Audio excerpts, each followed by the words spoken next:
뚝 떨어진 문재인 지지율. 쇼 통령의 쇼 행보는 끝났다. 7월 19일 문재인의 국정 지지율이 취임 이후 가장 큰 폭으로 하락하며 61.7%를 기록했다는 여론조사 결과가 발표되었습니다. 나라의 TV는 이미 저번 달부터 문재인의 엉터리 같은 경제정책만을 보고도 누군가 인위적으로 정권을 붕괴시키지 않더라도 문재인 정권 스스로 자멸의 길로 접어들 거라고 예견했습니다. 앞으로도 문재인의 지지율을 예견해보자면 반등시킬 여지보다 대내외적인 경제 악재로 추락할 일만 부지기수로 쌓여 있습니다. 한마디로 추락하는 것에는 날개가 없는 법이죠. 2017년 작년 북괴 석탄을 싣고 한국에 들어왔던 선박 두 척이 이후로도 22차례나 자유롭게 들락날락 거렸다고 합니다. 한마디로 대북 제재에 구멍이 난 꼬라지인데요. 문재인 좌파 정권은 제재 위반이 발생한 지 9개월이 지나도록 적절한 대응을 하지 않다가 유엔과 언론 등에서 문제를 제기하자 뒤늦게 수습하는 모습을 보이고 있습니다. 다음 정권에서 문재인 좌파 정권의 직무유기를 조사하면 아마도 재미있는 일들이 많이 터질 것만 같습니다. 500여 개의 댓글이 달린 해당 기사에는 문재인 좌파 정권을 성토하는 글들로 가득 채워져 있는데요. 한 네티즌은 정은아 조만간 문재인이 자국민한테 물매 맞고 북한으로 난민 신청하거든 꼭 받아줘라라고 조소했습니다. 대북쇼 역시 온라인상에서도 초기 상승 무드를 타던 가짜 평화쇼 약발이 끝나가고 있다는 반증인 거죠. 7월 20일 미국 국무부는 유엔 대북 제재 결의상 금수 품목인 북한산 석탄이 한국에 유입된 것과 관련 북한 정권을 지원하는 주체에 대해 행동을 취하겠다는 입장을 밝혔다고 미국의 소리방송이 보도했습니다. 국무부 대변인실 관계자는 북한산 석탄이 지난해 2017년 10월 한국에 반입된 데 대해 유엔 제재를 위반해 북한 정권을 계속 지원하는 주체에 대해 독자적인 행동을 취하기를 주저하지 않을 것이라고 밝혔습니다. 이 관계자는 모든 유엔 회원국은 유엔 안전보장이사회 제재 결의를 이행할 것이 요구되며 우리는 모든 나라가 계속 그렇게 하기를 기대한다고도 말했습니다.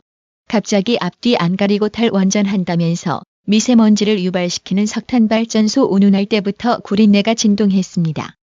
문재인 좌파 정권은 원전 폐기 후 부족한 전력량을 보충하기 위해 화석연료가 필요했으나 국내 자원으로는 한계가 있어 상대적으로 저렴한 북한의 석탄을 수입하는 방법밖에 없었다고 어줍잖은 변명질 늘어놓을 텐가요? 한국의 북괴 지원 제재 대상국으로 등록될지도 모를 국가 위기를 맞게 한 문재인 좌파 정권. 이번 사건이야말로 독립된 특별수사단이 필요한 거죠.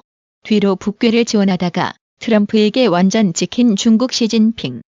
미중 무역 전쟁을 불러일으킨 원인 제공을 한 셈인데요.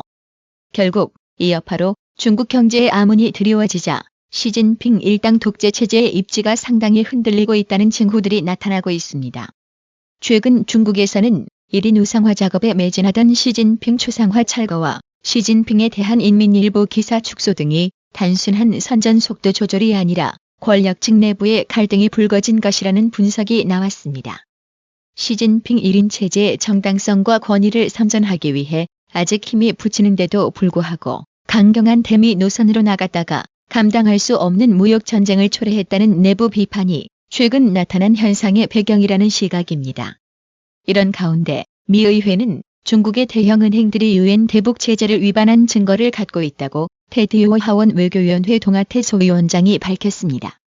이들 은행을 제재하는 방안을 미 행정부와 논의 중이라며 추가 제재 여부는 김정은의 행동에 달려있다고 강조했습니다. 태영호 영국 주재 북한 공사는 한국경제와의 인터뷰에서 북한이 미국과의 관계 정상화와 함께 경제 성장을 이룬 베트남의 길을 갈 수 있겠느냐는 기자의 질문에 김정은이 중국, 베트남처럼 개혁, 개방을 통해 경제 발전에 나선다고요? 죽었다 깨어나도 그렇게 못합니다라고 말했습니다. 마이크 폼페이오 미국 국무장관이 북한의 베트남의 길을 걸으라는 메시지를 던진 것에 대해서도 어이가 없는 제안이라며 가능성을 일축했습니다. 이어 아내 말이 한국에 와서 제일 좋은 게 수도꼭지를 틀 때마다 물이 나오고 스위치 켤 때마다 전깃불이 켜진다는 것이라며 믿어지지 않겠지만 이게 북한 체제의 민낯이라고 강조했습니다. 그러면서 북한이 변했다는 착각을 버려야 한다고 말했습니다. 드루킹 특검으로부터 정치자금 추적을 받고 있는 정의당 노회찬 원내대표가 드루킹 측으로부터 불법 정치자금 5천만 원을 전달받았다는 의혹이 커지면서 정의당 내부가 시끄럽다고 합니다.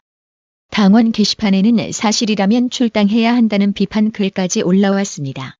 드루킹 댓글 조작 사건을 수사하는 허익범 특별검사팀은 7월 18일 노회찬 의원에게 불법 정치 자금을 건넨 혐의로 드루킹의 측근 도모 변호사에 대해 구속영장을 청구했습니다.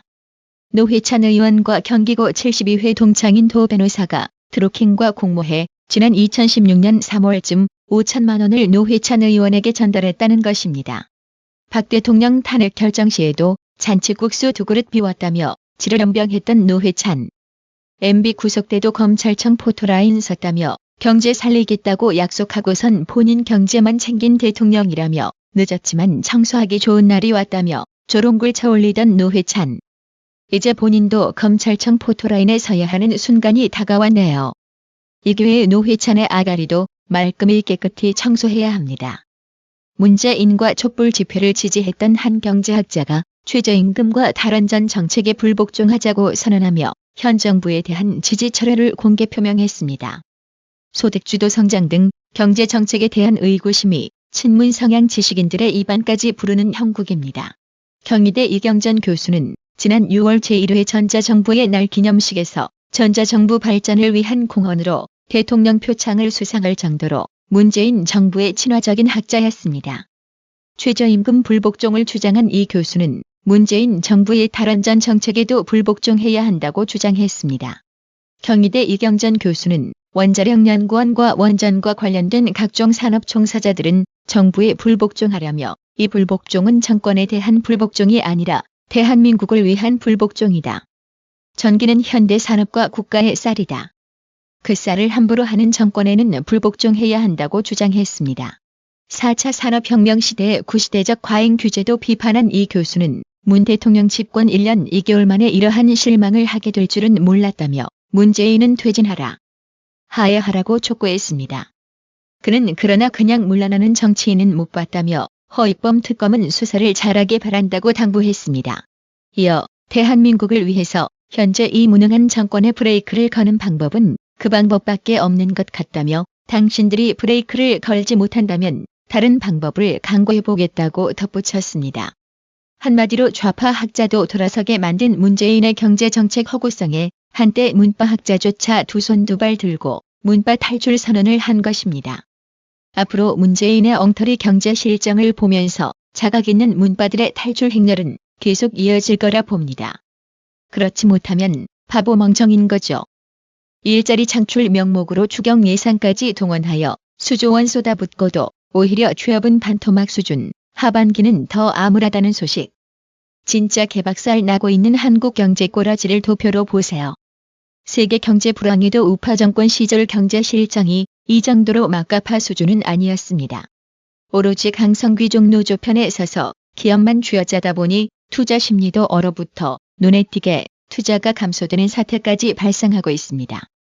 더욱 한미 FTA, 미중 무역 전쟁, 미국이 한국에게 가하는 관세 등 새로운 무역 갈등으로 수출 증가율도 5% 수준으로 추락. 최저임금 여파로 서민 생활 물가는 왕창 상승했고 그중에서 가공식품 가격은 최고 30% 인상. 심지어는 6년 만에 등기 수수료까지 170원 인상. 이렇게 최저임금 인상분 만큼 물가가 모조리 올랐는데 과연 최저시급 인상했다고 근로자의 만족감이 높아졌을까요? 뾰족한 경제해법이 없는 문재인 좌파 정권은 최저임금 대책으로 편의점 가맹본부와 신용카드사가 부담을 나누도록 하겠다고 방침을 밝혔는데요. 하지만 업체들은 정부가 갑질 프레임으로 기업을 매도하고 있다며 불만을 터뜨리고 있습니다. 문재인 좌파 정권이 편가르기식 정책에 매몰되다 보니 분쟁을 해결하기보다 정부가 나설 때마다 오히려 온갖 갈등과 분쟁을 유발시키고 있는 꼬라지입니다. 그런데 어쩌겠어요. 멀쩡한 대통령을 온갖 거짓 루머로 강제 탄핵시키고 우리 개돼지 국민 수준에 맞게 전혀 준비되지 못한 대통령을 선택한 결과 아닌가요? 모든 걸 감수하고 감내하고 가야 하는 거죠. 죽어봐야 저승 맛을 알겠다는데 죽어보자고요. 앞으로 3년이 더 남았어요. 그런데 이럴 줄 알고 문재인을 절대 지지하지 않은 저는 무슨 잘못인가요? 강형중님, 구독료 후원 너무 감사드립니다. 나라의 TV는 보다 더 양질의 컨텐츠를 생산하기 위해 자발적 구독료를 후원 형식으로 받고 있으니 많은 성원 부탁드립니다. 시청해주셔서 감사합니다. 구독은 꼭 눌러주세요.